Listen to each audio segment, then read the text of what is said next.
نحمده ونصلي على رسوله الكريم أما بعد فأعوذ بالله من الشيطان الرجيم بسم الله الرحمن الرحيم وأقسموا بالله جهد أيمانهم لئن جاءهم نذير ليكونن أهدى من إحدى الأمم فلما جاءهم نذير ما زادهم إلا نفورا استكبارا في الأرض ومكر السيء ولا يحيق المكر السيء إلا بأهله فهل ينظرون إلا سنة الأولين فلن تجد لسنة الله تبديلا ولن تجد لسنة الله تحويلا أولم يسيروا في الأرض فينظروا كيف كان عاقبة الذين من قبلهم وكانوا أشد منهم قوة وما كان الله ليعجزه من شيء في السماوات ولا في الأرض إنه كان عليما قديرا ولو يؤاخذ الله الناس بما كسبوا ما ترك على ظهرها من دابة ولكن يؤخرهم إلى أجل مسمى فإذا جاء أجلهم فإن الله كان بعباده بصيرا وَأَقْسَمُوا بِاللَّهِ جَهْدَ أَيْمَانِهِمْ اور قسمیں کھائیں انہوں نے اللہ کی پختہ قسمیں لَإِن جَاءَهُمْ نَذِيرٌ لَيَكُونُنَّ أَهْدَىٰ مِنْ إِحْدَى الْأُمَمِ کہ اگر ان کے پاس ڈرانے والا آیا تو یقیناً وہ ہوں گے زیادہ ہدایت والے ہر ایک جماعت سے فَلَمَّا جَاءَهُمْ نَذِيرٌ پس جب آ گیا ان کے پاس ڈرانے والا مَا زَادَهُمْ إِلَّا نُفُورًا تو نہ بڑھے وہ مگر نفرت میں استکباراً فی الارض تکبر کرنا زمین میں ومکر السیء اور بری تدبیریں کرنا ولا یحیق المکر السیء الا باہلہ اور نہیں اترتی بری تدبیر مگر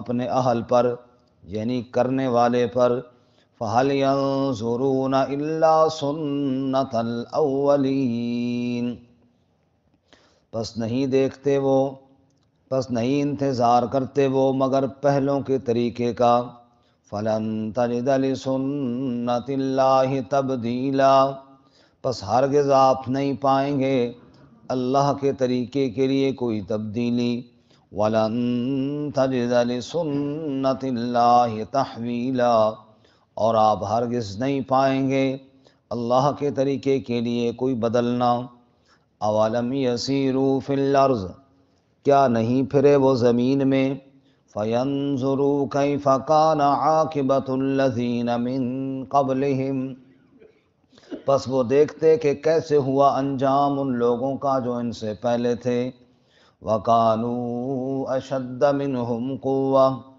اور وہ ان سے قوت میں بھی سخت تھے وَمَا كَانَ اللَّهُ لِيُعْجِزَهُ مِنْ شَيْءٍ فِي السَّمَاوَاتِ وَلَا فِي الْأَرْضِ اور اللہ تعالیٰ نہیں کہ عاجز کرے اسے کوئی شے آسمانوں میں اور نہ زمین میں انہ کان علیما قدیرا بے شک وہ علم والا قدرت والا ہے وَلَوْ يُؤَاخِذُ اللَّهُ النَّاسَ اور اگر پکڑتا اللہ لوگوں کو بما کسبوا بوجہ ان گناہوں کے جو انہوں نے کمائے ما ترک علی ظہرہا من دابہ، تو نہ چھوڑتا اس کی پشت پر کوئی چلنے والا، وَلَٰكِن يُؤَخِّرُهُمْ، اور لیکن وہ مؤخر کرتا ہے ان کو، إِلَىٰ أَجَلٍ مُّسَمًّى، ایک وقت مقررہ تک،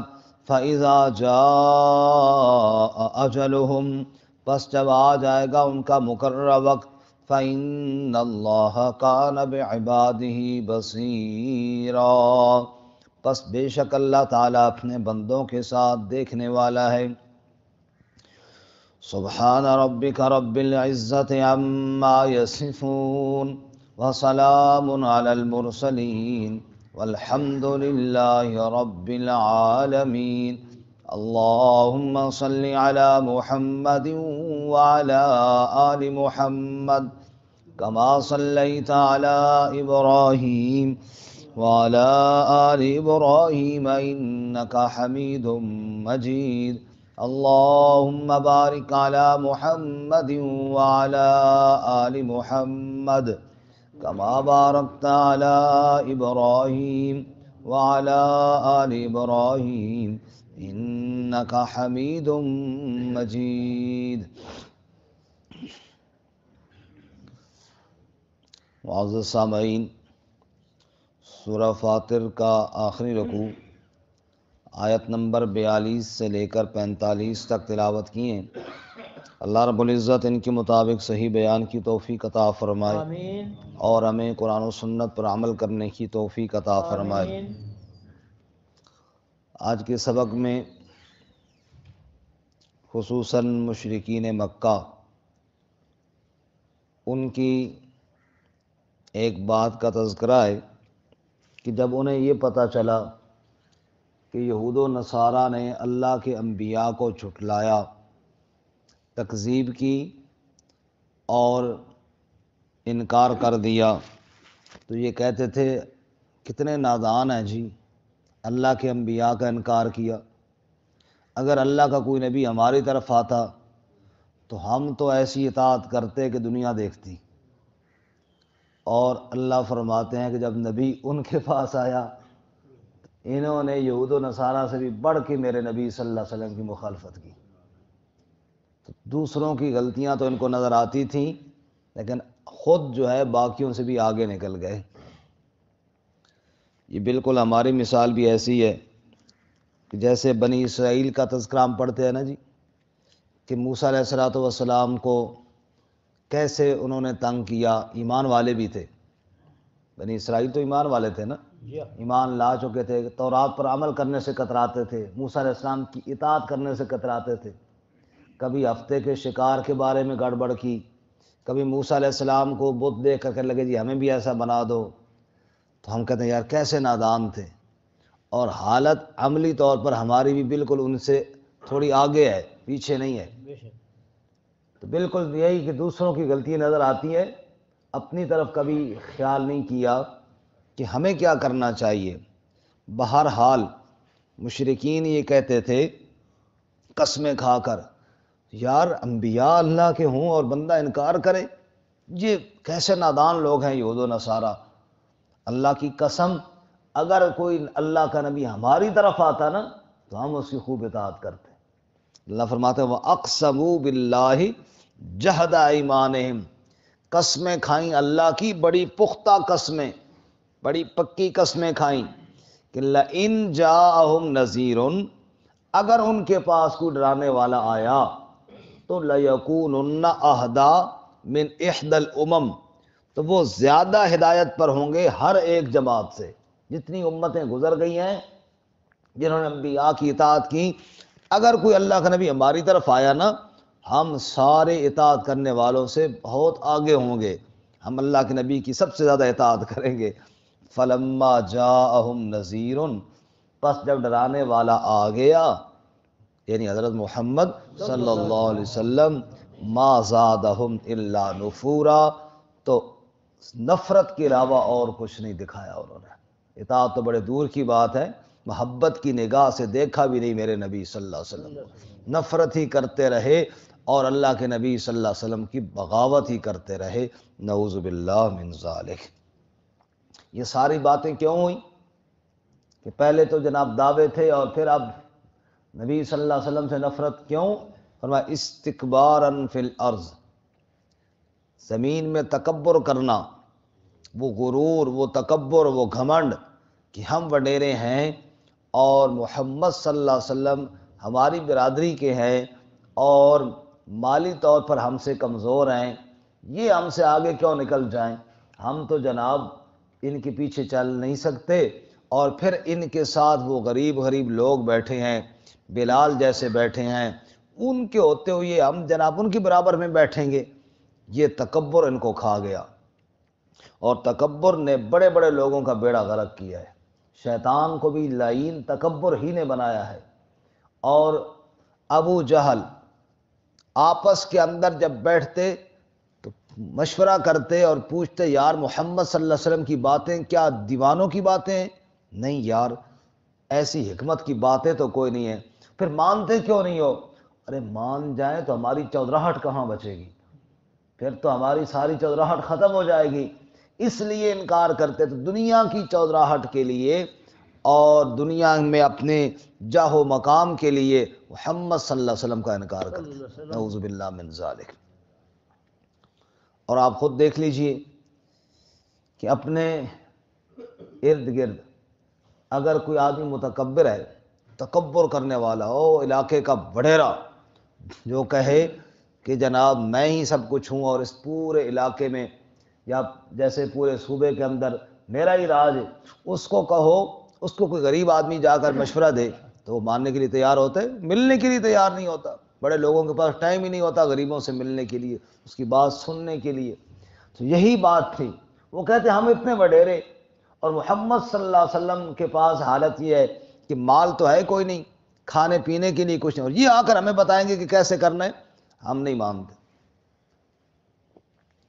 پچھلے دنوں ہمارے ایک مولانا صاحب جاپان گئے تھے، وہاں بیان کر رہے تھے، تو اس پر ایک بندے کو بڑی تپ چڑھی ہوئی تھی، اب پاکستان سے لوگ آئیں گے اور جاپان والوں کو سمجھائیں گے، سمجھ آئی؟ یعنی وہ اس بات پر بھئی پاکستانیوں کی مالی حالت بڑی کمزور ہے، تو یہ کون ہوتے ہیں ہمیں آگے سمجھانے والے، اس پر بڑا تپا ہوا تھا۔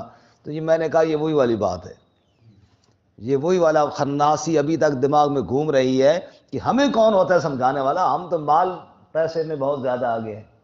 تو بالکل یہی بات ہے، استکباراً فی الارض، زمین میں تکبر کرنا، ومکر السیء، اور بری تدبیریں کرنا، بری چالیں چلنا، تکبر کرنا اور بری چالیں چلنا، لوگوں کو بدنام کرنا، کسی پر تہمت لگانا، ایسی حرکتیں کرنا کہ جناب اگلا آدمی بدنام ہو جائے، نعوذ باللہ۔ یہ سارے کام کس کے تھے؟ ان بے ایمانوں کے تھے، اللہ ہمیں ان سے محفوظ ہو۔ آمین۔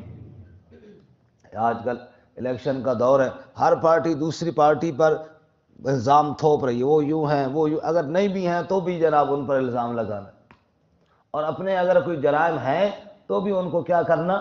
دبانا۔ یہ مکر السیء، بری تدبیریں۔ اگلے کے اندر ٹھیک ہے کوئی واضح غلطی ہے تو اس کی نشاندہی ہونی چاہیے، لیکن اس کا مطلب یہ بھی تو نہیں ہے نا کہ اگلے کی ہر غلطی جناب وہ گن گن کر بیان کی جائے، صرف مقصد یہ ہو کہ جناب ان کو رسوا کیا جائے اور ہمارے جناب، تو یہ چیزیں کہ انسان کو برباد کرے، تکبر کرنا اور دوسروں پر الزامات لگانا، بری تدبیریں۔ اور آگے اللہ فرماتے ہیں وَلَا يَحِيقُ الْمَكْرُ السَّيِّئُ إِلَّا بِأَهْلِهِ، اور بری تدبیر اپنے اہل پر گرتی ہے، کرنے والے پر گرتی ہے۔ جو بری تدبیر کرتا ہے، کسی کے بارے میں برا سوچتا ہے، ان قریب وہ اسی مصیبت میں خود مبتلا ہو جاتا ہے۔ وَلَا يَحِيقُ الْمَكْرُ السَّيِّئُ إِلَّا بِأَهْلِهِ، وہ کہتے نہیں جو کسی کے لیے گڑھا کھودتا ہے خود اس میں جا کر گرتا ہے۔ فَهَلْ يَنظُرُونَ إِلَّا سُنَّةَ الْأَوَّلِينَ، یہ جو لوگ ایسے تکبر کرتے ہیں کہ انتظار اور کسی چیز کا نہیں کر رہے مگر سنت الاولین، پہلے لوگوں کے طریقوں کا، جیسے پہلے لوگ برباد ہوئے یہ بھی عذاب کا ہی انتظار کر رہے ہیں۔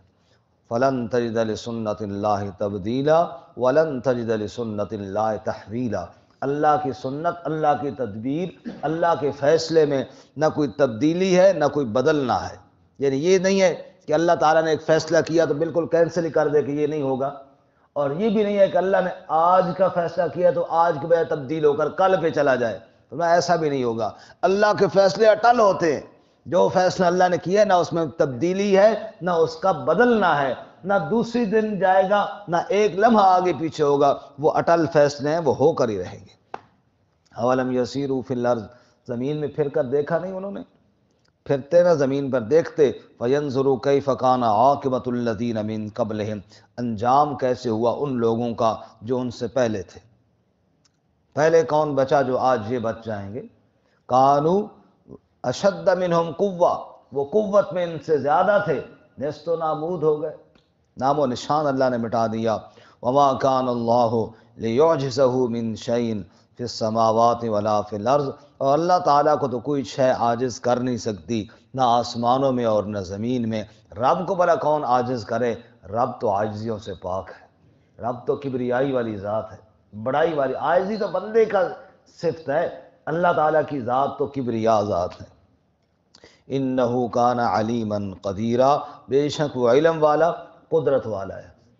اور اگلی آیت میں اللہ تعالیٰ فرماتے ہیں لوگوں، جو لوگ جرم کرتے ہیں، جو لوگ گناہ کرتے ہیں، اگر ادھر جرم ہو ادھر اللہ کی پکڑ آ جائے اور اللہ تعالیٰ فوراً جرم کرنے والے کو سزا دیتا تو آج دنیا میں کوئی ایک بھی نہ بچتا۔ کون ہے جو کہتا ہے کہ میں نے آج تک کوئی جرم نہیں کیا؟ کون ہے کوئی دعویٰ کر سکتا ہے میرے سمیت کہ میں نے جناب بالکل کبھی کوئی غلطی نہیں کی ہے؟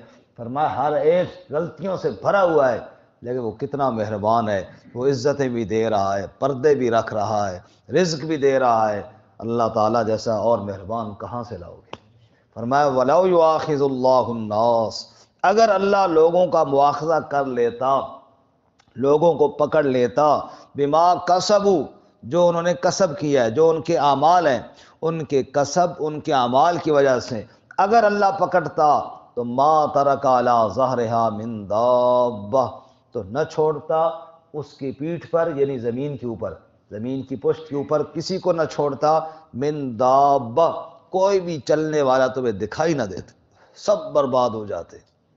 لیکن وَلَٰكِن يُؤَخِّرُهُمْ إِلَىٰ أَجَلٍ مُّسَمًّى، اور لیکن وہ مؤخر کرتا ہے، مہلت دیتا ہے ایک مقررہ وقت تک کے لیے، جو موت کا وقت ہے اس وقت تک مہلت ہے، جب چاہو توبہ کرو، موت تک اللہ مہلت دیتا۔ یہ گناہ کرتے ہیں وہ مہلت دیتا ہے، چلو توبہ کر لیں گے، معافی مانگ لیں گے، لیکن فَإِذَا جَاءَ أَجَلُهُمْ، جب وقت مقررہ آ جائے گا پھر اس کے بعد مہلت نہیں۔ فَإِنَّ اللَّهَ كَانَ بِعِبَادِهِ بَصِيرًا، بس بے شک اللہ اپنے بندوں کے ساتھ دیکھنے والا ہے۔